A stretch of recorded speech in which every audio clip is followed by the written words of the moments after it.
सरपंच दीदी, हमें यहाँ क्यों बुलाया है? कमला तुम बताओ, दिन में कितनी बार तुम्हें पानी ढोना पड़ता है?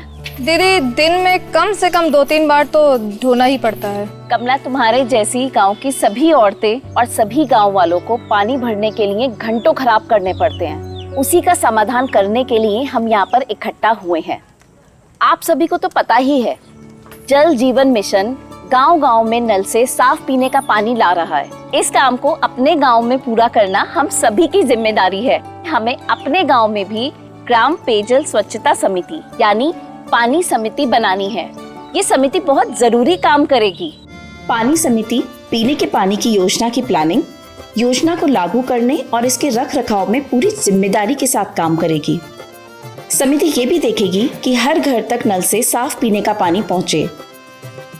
इसके लिए हमें मिलकर योजना में 5 से 10% अंशदान देने के लिए गांव वालों को मनाना होगा।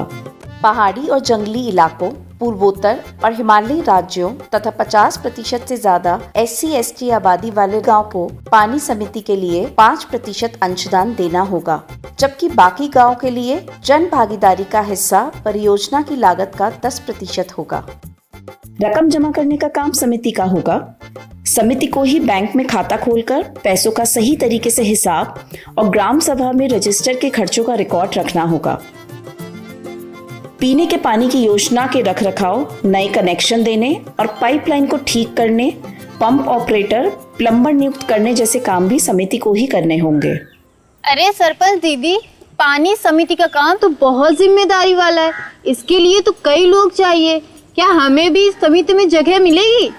बिल्कुल सही कहा बहन, ये काम बहुत जरूरी है और आप जैसे इच्छुक और मेहनती लोगों की इसमें बहुत जरूरत है। समिति बनाने में आप सभी की भागीदारी चाहिए।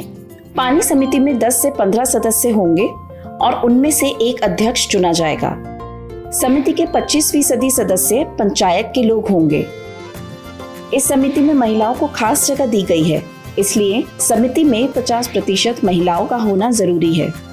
कोई भी घर छूट ना जाए, इसके लिए गांव के कमजोर वर्ग के लोगों की 25% भागीदारी पक्की की गई है। और हाँ, ये समिति 2 से 3 साल तक काम करेगी। ये सब तो बढ़िया है, लेकिन ये समिति सभी की रजामंदी से ही चलेगी ना? बिल्कुल, सभी की बात सुनी जाएगी और इसके लिए भी नियम तय हैं। पूरा साल ठीक से काम चले, इसके लिए साल में पानी समिति की कम से कम 4 बैठकें होनी होंगी और हर मीटिंग में 2/3 सदस्यों का होना जरूरी होगा। मीटिंग से पहले ही सभी सदस्यों को मीटिंग की तय तारीख के बारे में बताया जाएगा। पानी समिति के बैंक अकाउंट का कामकाज समिति के अध्यक्ष, सदस्य सचिव और कुछ चुने गए प्रतिनिधियों के एक साथ किए गए दस्तखत से ही होगा। सभी नियम बढ़िया हैं, सभी की भागीदारी से समिति बनेगी और समिति सभी की सहमति से चलेगी।